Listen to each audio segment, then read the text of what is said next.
parking lot in an effort to get a visual on the vehicle and on the potential subjects. Officer Ainsworth and Officer Halpin with the Raleigh Police Department were among the first to arrive there on scene. The determination was made for them to proceed into the parking lot on foot in an effort to try and locate the vehicle and hopefully the suspects as well. As the two were making their way through the parking lot, walking between cars, they came into contact with the defendant. The black Dodge Dart was parked between a van and a truck, and as the officers came around the corner of the van, they located the vehicle, this defendant, and another individual standing outside of the vehicle trying to get into the vehicle. Officer Halpin began to give them commands to freeze, to raise their hands. At that time, this defendant began to run away, and as he was running away, discharged his firearm in the direction of Officer Ainsworth and Officer Halpin, striking Officer Ainsworth in the throat and jaw.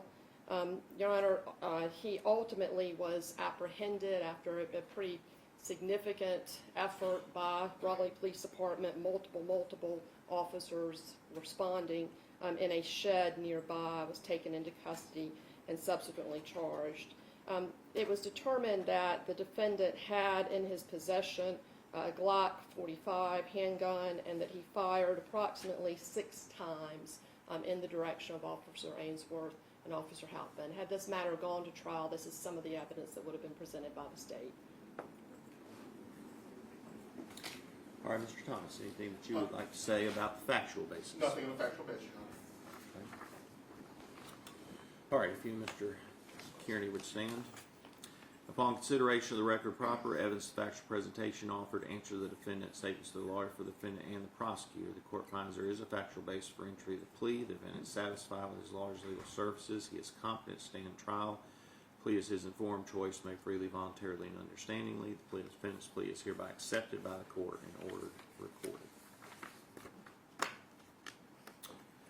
All right. Does the state have a prior record worksheet? Your Honor, I do, if I may approach with that.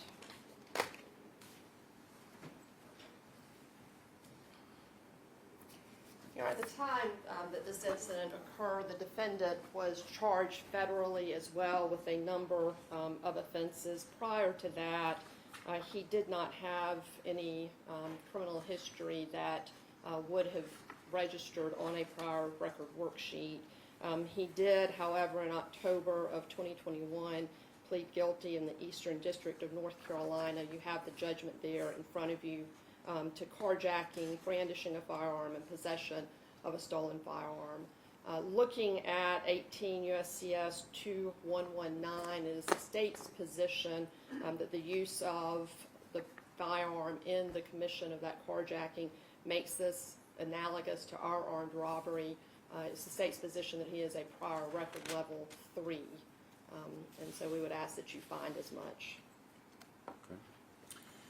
All right. Mr. Thomas, you had an opportunity then to review the judgment that was submitted by the state? Yes, Your Honor, I did have the opportunity to review, and I did let the state know it would be our contention that I believe was more analogous to our common law robbery in the state system. For all intents and purposes, whatever Your Honor decides will not impact what we're doing here today, but I did feel it was appropriate for me to state that, and I will need to be heard any further on it.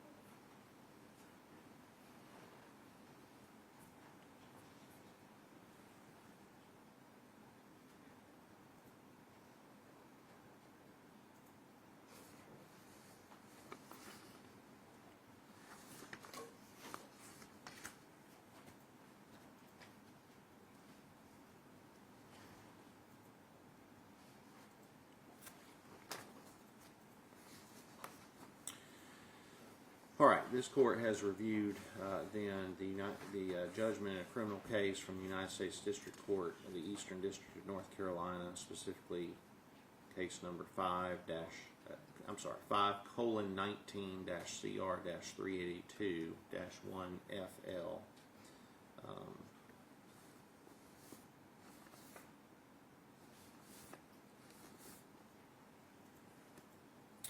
If it were only a matter of 18 USCS 2119, I believe that Mr. Thomas would be correct. However, in looking at his judgment, he was convicted of both the carjacking and brandishing a firearm in furtherance of a crime of violence under 18 USC 924C1. So in combining those two convictions, then the court does find by a preponderance of the evidence that the offense is substantially similar to a North Carolina offense, and that the North Carolina classification assigned or proposed by the district attorney is correct. And I could be mistaken, but I believe that this charge took the place of a robbery with a deadly weapon, which is exactly what you are asking me to find that it is similar to. Is that not correct? That is correct, Your Honor. All right, so I will find that he is prior record level 3 with 6 points. All right. Does the state wish to present any additional evidence, including victim impact evidence? Your Honor, we would. First, I think it's important for the court to know that this sentence today will run prior to a sentence that he did receive in that federal case. So he was sentenced to 20 years active time as a result of that federal conviction, to be followed by 3 years of post-release supervision. It is in the context of that and understanding that that will run at the conclusion of this sentence that really has made the resolution of this case today possible. Former Officer Ainsworth is here, and we would like to ask him to come up.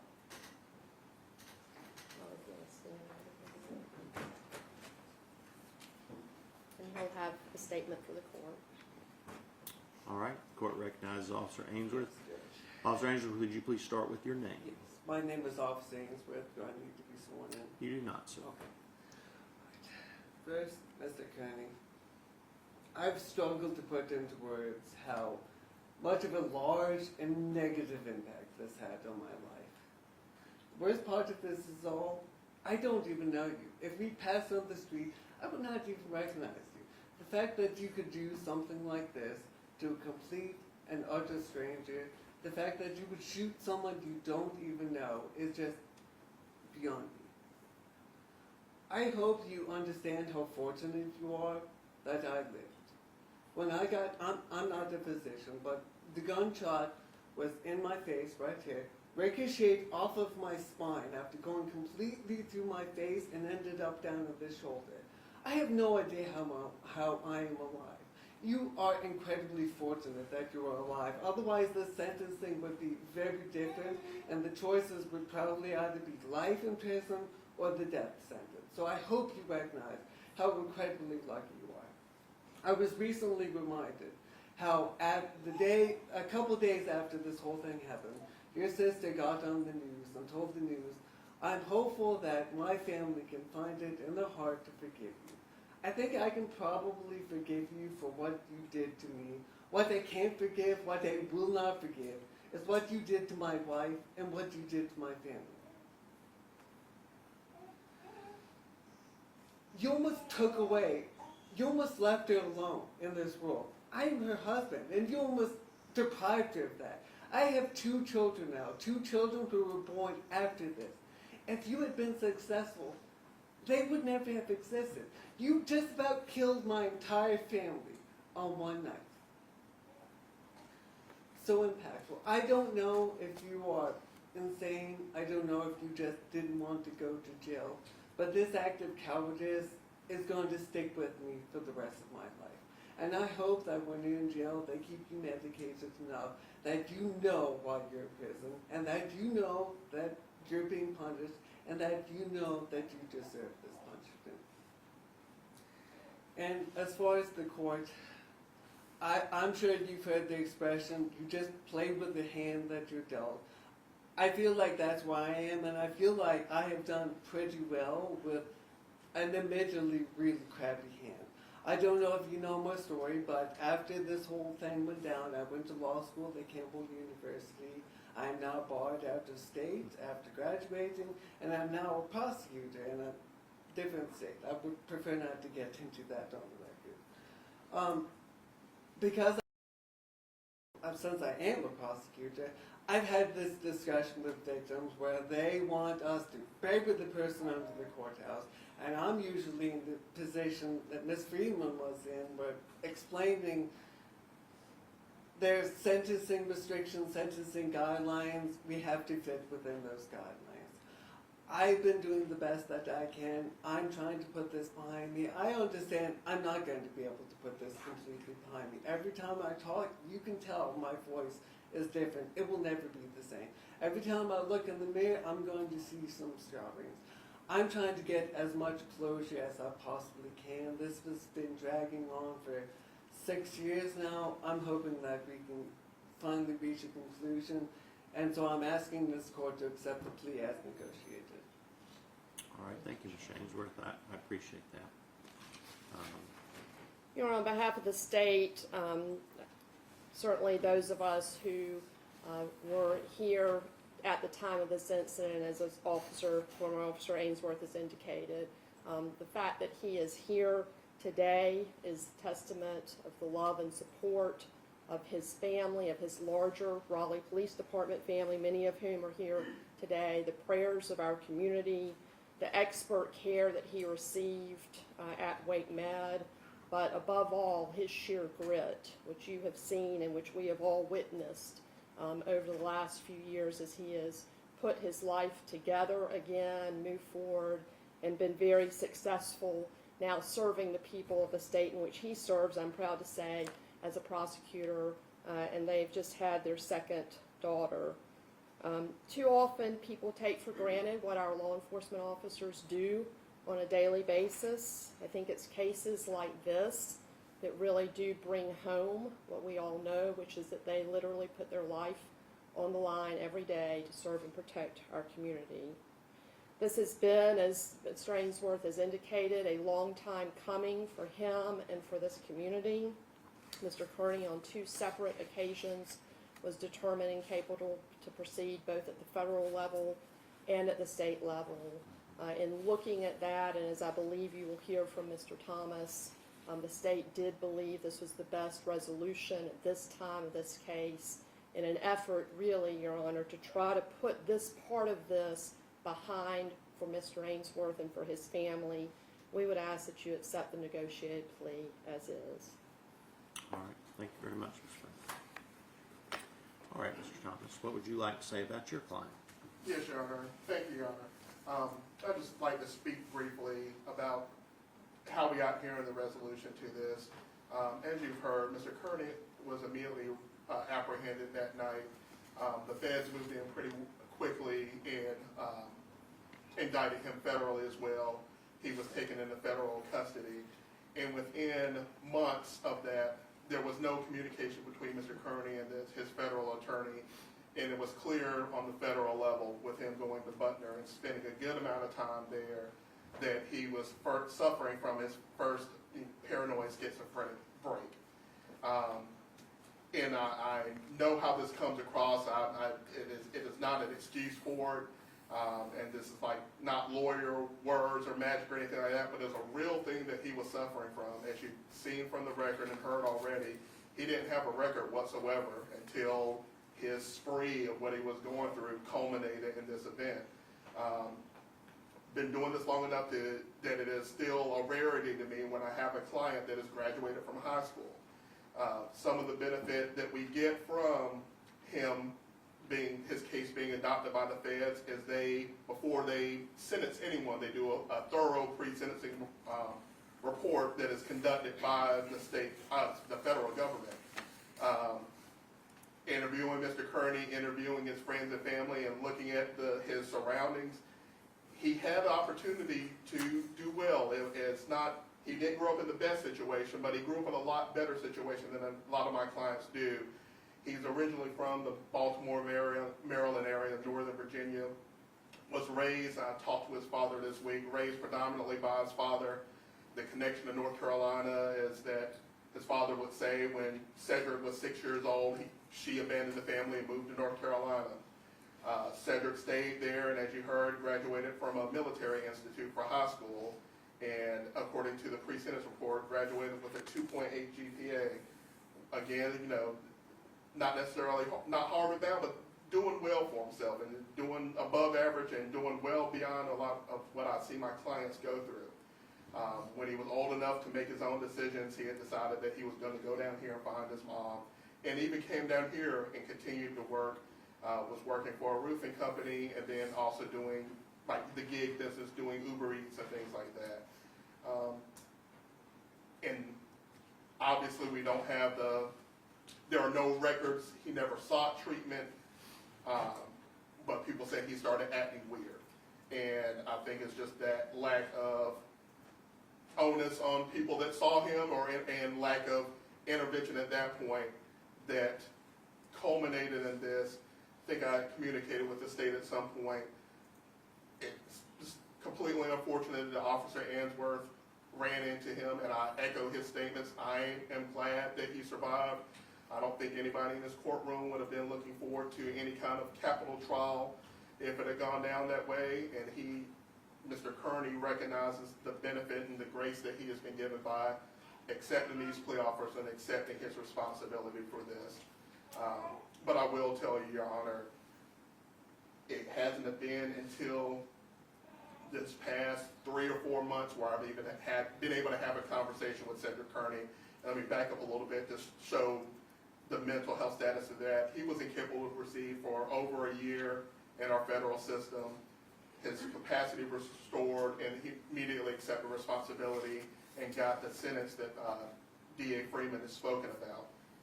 He was then transported back here to our local jail, and they do allow people to refuse medication. And no blame on their part, but that's just, they're not equipped to do forced medication and not set up that way. And very quickly, he devolved back into a person that is non-communicative, could not talk to me, had these grandiose perceptions of himself, talked about just muttering, talking about things that are just rambling, talking about himself as being God and things of that nature. And then we sent him back to Central Regional Hospital, where it still took some time. And just doing this work, I've learned that when we allow people to devolve back into their sickness, it's going to be a little bit harder each and every time to get them well.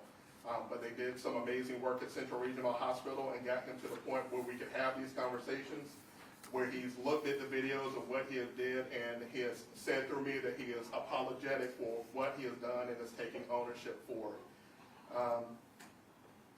It's just a weird time to say this, Your Honor, but I think there's a lot of things that are changing rapidly for this, and I just hope that people pay more attention to true, serious mental health ailments, because these things will happen, and this is the worst possible thing to happen.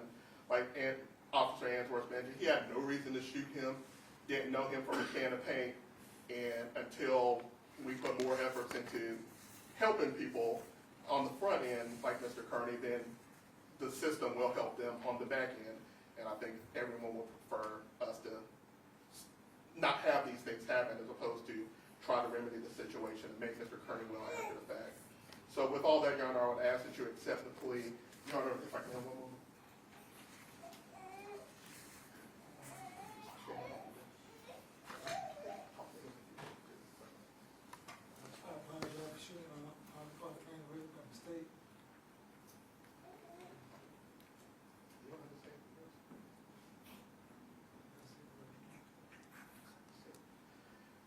And Your Honor, talking to him through that, I've told him it is just difficult for a lot of this is still his medications and his illnesses working with him, and he has a lot of tremors and shakes and is not able to,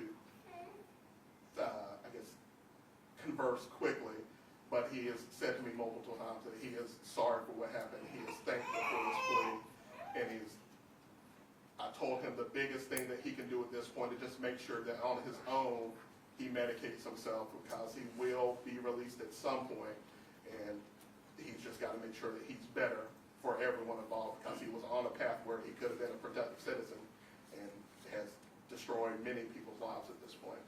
So Your Honor, I would ask you to accept the plea, and I've calculated credit for 2,438 days towards this sentence.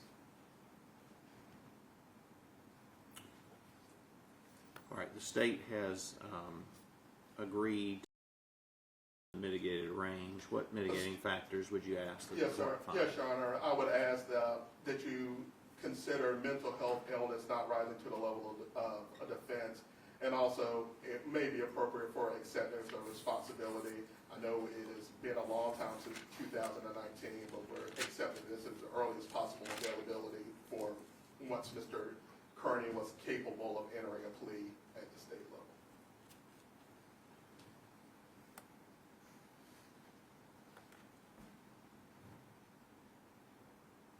Do you recall how quickly after this incident occurred that the federal government determined him to be incapable of proceeding? Your Honor, I've written that down at some point. I want to say,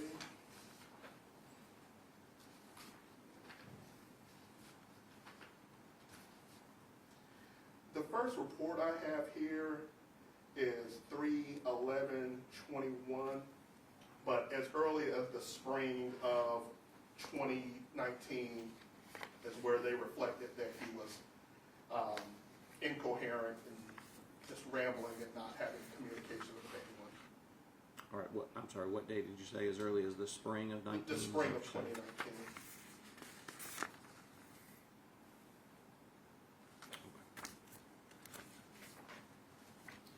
All right, and do you know do you have an approximate number of hours that you have spent in this case? Yeah, and I would just approximate 20 hours. I did inherit this from my predecessor, and I would submit that at this time. Okay.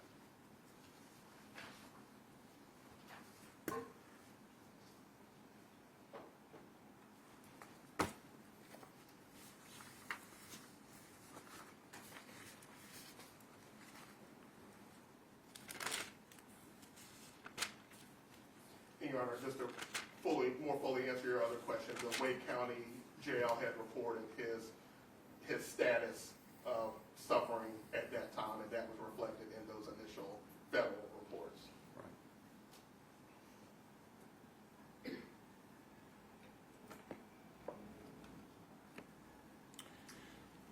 All right, Madam Clerk. This is an agreed sentence. The three charges are consolidated for one judgment. It is B2 level 3 with 6 points, and this is an active sentence. The defense has submitted mitigating factor number 3. The defendant was suffering from a mental or physical condition that was insufficient to constitute a defense, but significantly reduced the defendant's culpability for the offense. And number 15, the defendant has accepted responsibility for the defendant's criminal conduct. In light of the overall circumstances and what occurred on this particular day, the court is not going to find that his mental condition significantly reduced his culpability. He was, as I recall, sitting in a stolen car when all of this occurred, and knowingly took aim at an officer and fired his gun on more than one occasion. However, the court does find, consistent with his plea agreement, that he has accepted responsibility for his conduct today, and therefore mitigating factor number 15 is appropriate, and that the mitigating factor outweighs any aggravating factors which were not submitted. Therefore, his sentence by agreement is 130 months in the North Carolina Division of Adult Corrections to 168 maximum in the North Carolina Division of Adult Corrections. As far as his monies, the court is not going to impose a fine given his sentence. He has costs, pretrial jail fees, and an attorney's fee of $1,700 and a $75 assessment. The court will agree to make all of his monies a civil judgment in light of both this sentence and his federal sentence.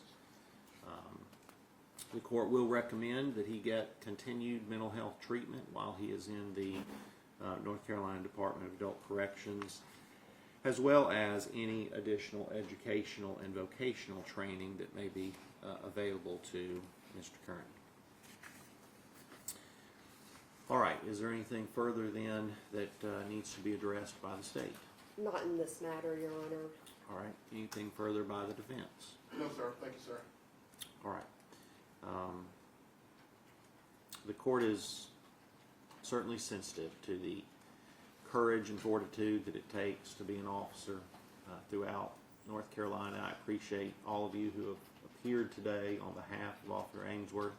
The court is encouraged that he has moved forward with his life, continued to grow his family, and now serves as a prosecutor in the position very similar to Ms. Freeman. And I appreciate all the efforts also by Mr. Thomas on behalf of his client and what he does for the Public Defender's Office. So, all right, that's the court. Oh, the court is going to receive, just to clarify for the record, the court is receiving the certified judgment from the federal court and making it and incorporating it by reference and attachment to the prior record worksheet. We'll scan that in together. Okay? All right, that is the court's judgment. All right, I'm not sure whether there's additional business for the court this All morning. right, we'll take a 15-minute recess and determine whether there is anything left this morning. State court being recessed 10:30.